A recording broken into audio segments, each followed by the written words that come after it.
Candle lighting gihimo sa mga estudyante pagkuniras kamatayon sa human rights lawyer. Adunay live update si Nico Cirino. Nico.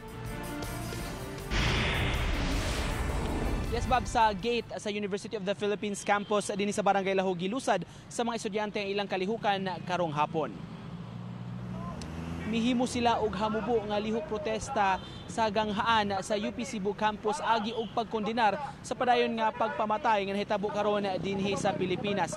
Misalmot ang pipila ka mga estudyante og mga magtutudlo nga mikondenar ni ining matud pa culture of impunity nga nagpabilin karon dinhi sa Pilipinas. Labing uwahing insidente nga hugot nilang gikondenar kining duguon nga pagpatay sa usa ka human rights lawyer dito sa Kabangkalan City sa Negros, si Attorney Ben Ramos nga gipusil patay sa duha ka mga assailants gawas sa public plaza sa maong lugar. Si Ramos abogado ni siya sa youth leader nga graduate sab sa UP si Miles Albasin ug lain nga 5 pa ka mga tawo katong gihulagway ila nga mabinay 6 katong mga gisuspitsaan nga mga sakop sa rebelding pundok apan hugot nila nga gikondenar katong maong pagtag kanila sa mga otoridad.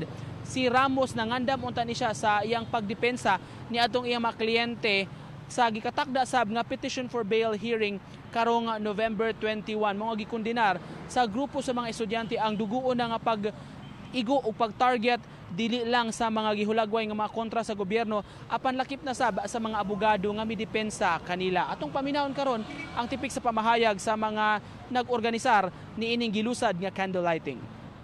Mao nang i-continue na to kay kinsa may mo defend sa atong mga defenders. So mao nang nagkilos protesta karon.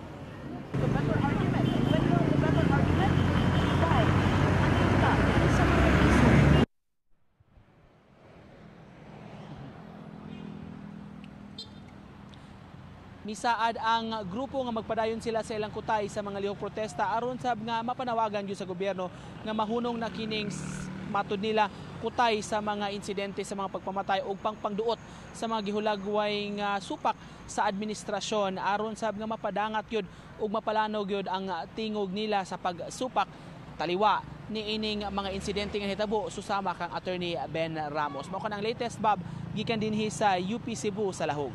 Thank you so much, Nico Cirino, sa imong live report.